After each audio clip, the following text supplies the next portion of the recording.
But as I said, joining me today is Philip Ingram, former senior military intelligence officer. Thank you very much, Philip.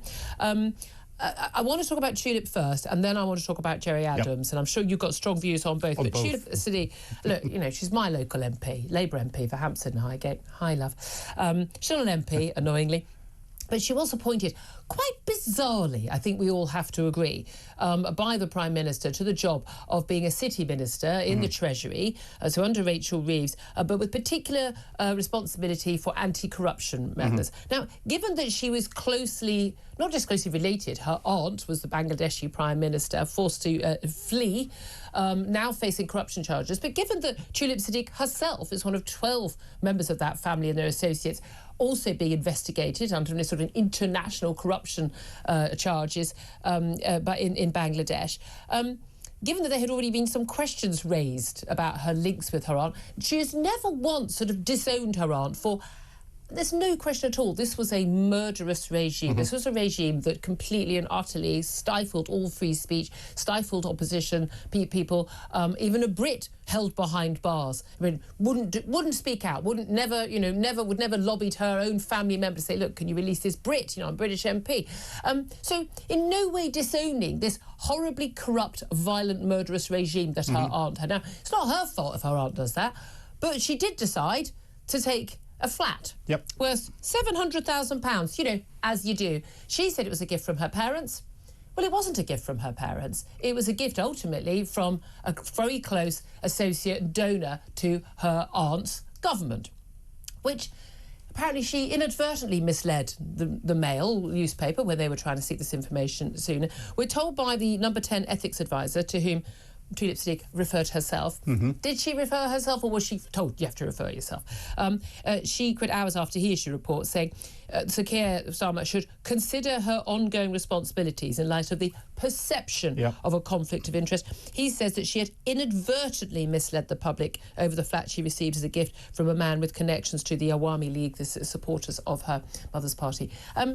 This smells, and this smells really, really bad. And this isn't just about Tulip Siddiq and the investigation into her. This is about Keir Starmer's poor judgment, isn't it? Oh, very much so. You know, and you have to ask why, with someone with such close connections to not just a political party, but the rulers of such a corrupt regime in Bangladesh, could become a minister in the British government. You know, is she a British citizen? Is she a dual citizen? What's her relationship? There's so much more. Well, I don't believe in guilt by association. No, there's not guilt by association. But whenever you've got such a corrupt regime and you've got someone who's in such a strong position as a minister in the Treasury that can influence business, I'm sorry, it smells even more. But even if she'd been appointed to a job in government, you wouldn't appoint her to this job. Exactly. And with the accusations that are going around, and then you wouldn't defend her.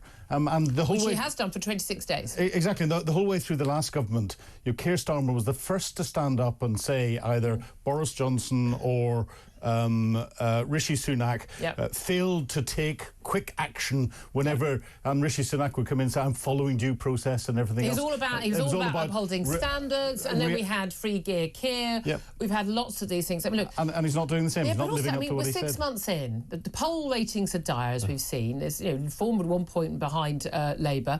The Tories now, you know, a couple of points behind. He's lost Sue Gray, his big hire, you know, a woman who understood how to run government, the big man. Lost his chief of staff in very acrimonious circumstances. He had to basically sack, for all intents and purposes, his transport secretary, Louise Haigh, over stuff that basically it appears she lied to him about her past conviction for fraud. You know, and now there's some big question marks about what she really did do. And now he's had to basically, no one thinks that Tulip Siddiq went freely and happily. Tulip Siddiq's, you know, forced to fall on her sword. But basically, you know, being told, "Oh, no, but you can come back at some point." I mean, there are just some very big questions here about his judgment of who he's hired. And the fact that there's a key point here is that Tulip Siddiq, they're both North London MPs, they're constituencies sort of neighbouring. They go to dinner together. They're in the same, you know, Labour circles, you know. So he doesn't want to sack his mate. But that's not a good reason for either hiring someone or not firing someone. Well, 100%. And, you know, if he was that close mates, he'd have known some of the history, or he'd have questioned. He said, "Oh, that's a very nice flat that you've got." Well, she had a number of properties. Well, exactly. Big question marks about that. Well, also, I don't know, have you, I mean, you know, I don't know if your parents gave you a 700 grand flat. But she signed the land registry documents. I mean, she's supposed to be someone who can manage to be a city minister and deal with corruption. Apparently, she can't read land registry documents because surely it would have said who the previous owners of the property were before her parents. Yeah, and what are people doing? Giving a flat to her family to then give it to her. Sorry, what world is this? Because it's not the world most of us live in. It's definitely not the world where people are worried about putting the heating on right now. Oh, she's a socialist. No, it's a socialist world. Sorry, you're quite right. Keir Starmer and her, she's a minister in a socialist government. Left wing, it's all about the workers. You're quite right. I mean, I don't know what I was thinking. Yeah, exactly. Right. I should have read the memo. I should have read the memo. The unions are giving out free flats to everyone. Yeah, that's the next Mostly step. they're union leaders, aren't they? I'd love to hear your thoughts on Tulip Siddiq. I mean, most people have never heard of her, let's be honest with you. She was only on telly when she was talking about Nazanin Zaghari-Ratcliffe because she was one of her constituents. But yeah, I think this smells, and I think this smells really bad, and I don't think this is the end of the story. I really don't. There's a lot more to come out of this, I think. Tell you what, it's definitely not the end of the story. This is the start of the story, and this is the story about Gerry Adams, the former president of Sinn Féin, of course. Sinn Féin, political party, sharing power now. Yeah, well, for Sinn Féin, for many, many years, were just the political wing of a terrorist, murderous organisation, the IRA. You know that, I know that. We all know that. The poor late Queen knew that when she shook hands with Martin McGuinness, another, obviously, senior figure in Sinn Féin. The former Sinn Féin president is set to benefit from a decision by the government to repeal legislation during the Troubles. This is the 2023 Northern Ireland Troubles Act. Yep. It's all quite complicated, but basically... Gerry Adams, along with 300 or 400 other Sinn Féin folk and IRA folk, he's always denied by being a member of the IRA. Yep. We believe you, Gerry. He was detained in the Maze prison along with hundreds of others suspected of involvement in terrorism and violence in the early 1970s. Now, basically, his conviction in 1975 for attempting to escape was quashed by the Supreme Court back in 2020 on the grounds that he was not lawfully detained because his custody order had been signed by a minister and not the Secretary of State. Now, this is just some silly little technicality. Yep. The previous Tory government basically, overruled that and said no, and it was cross-party agreement, really, that this was crazy. Yep.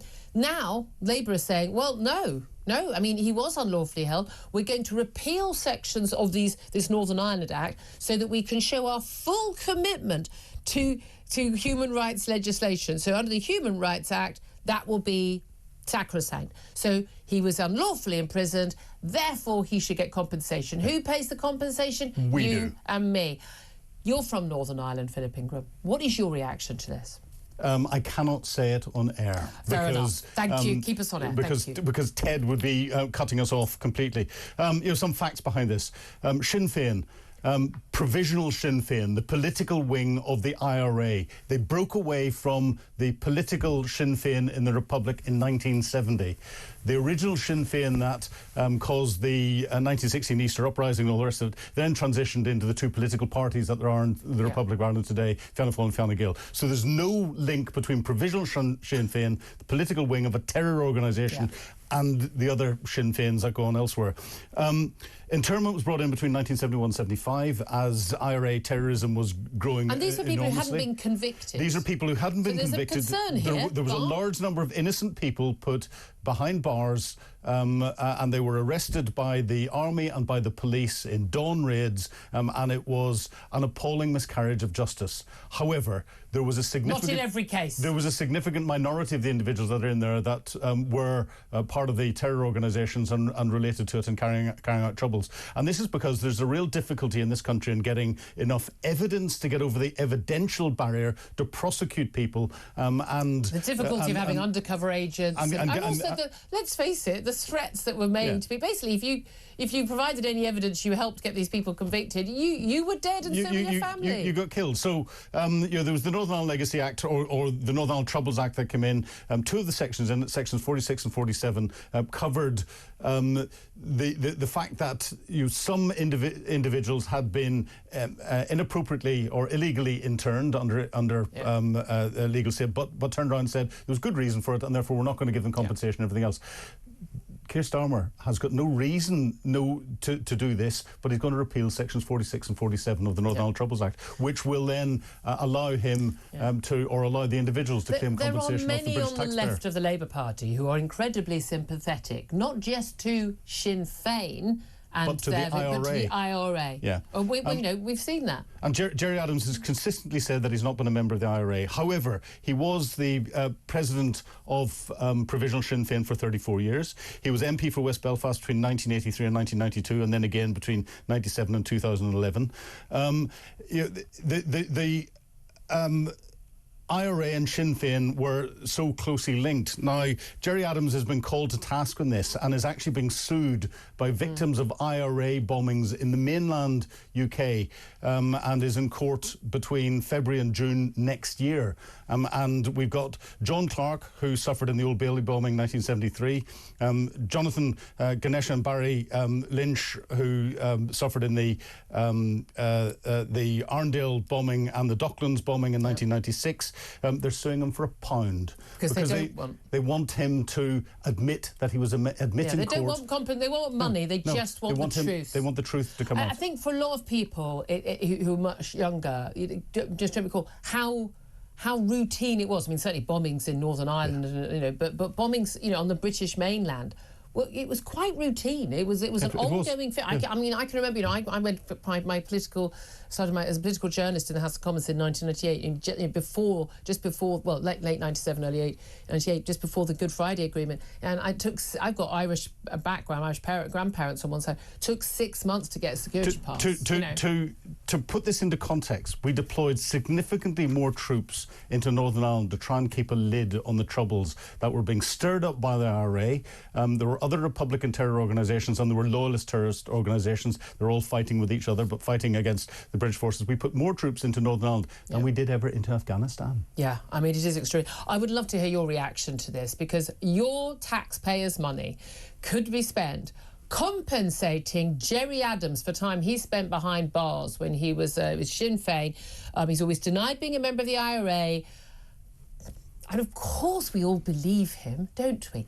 But he was behind bars for a number of years in the 1970s because he was deemed a risk to people, which I think most of us believe he was. The idea on some technicality of who signed the order that's completely, just completely been overruled by a Supreme Court, and it's a mad, classic sort of lefty liberal judge decision in 2020. He could now be able to get compensation paid for by you and me for being interned after the horrific troubles that we've seen, and so many people dying in them in Northern Ireland and, of course, in the British mainland. What is your reaction? Happy for your money to be spent that way? Happy for Gerry Adams to be able to take that action? Give us a call, 0344 499 1000. That is the number to call. Give us a text as well. You can text the word TALK, then your message to 87222. Get in touch on X at TalkTV as well. Calls are charged at the national rate. Text costs £1, standard network rate message. I also would love to hear from you about Tulip Siddiq resigning. Do you think it's the end of this issue? What on earth was Keir Starmer thinking, appointing her as the anti-corruption minister when she was so closely associated and absolutely did not in any way distance herself from her clearly corrupt aunt running a horrible, nasty, murderous regime in Bangladesh? I don't believe in guilt by association, but I certainly do believe in guilt by failure to disassociate yourself from someone like that. Love to hear your thoughts on that. Let's also talk about Chagos. International affairs. I mean, again, you've got the Chagos deal, the absurd situation where we are handing the Chagos Islands, including the military base of Diego Garcia, but that would be, on a lease for 100 years for the Americans and Brits to continue a naval base there.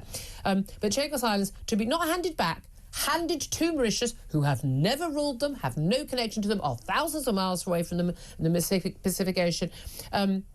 That they are going to be handed to Mauritius, and we're going to pay them $9 billion for the privilege. Big concerns. New Mauritian government not happy about it.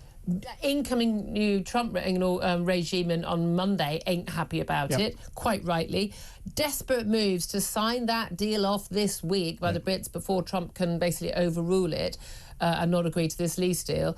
Do you have any idea what the motivation is by this government?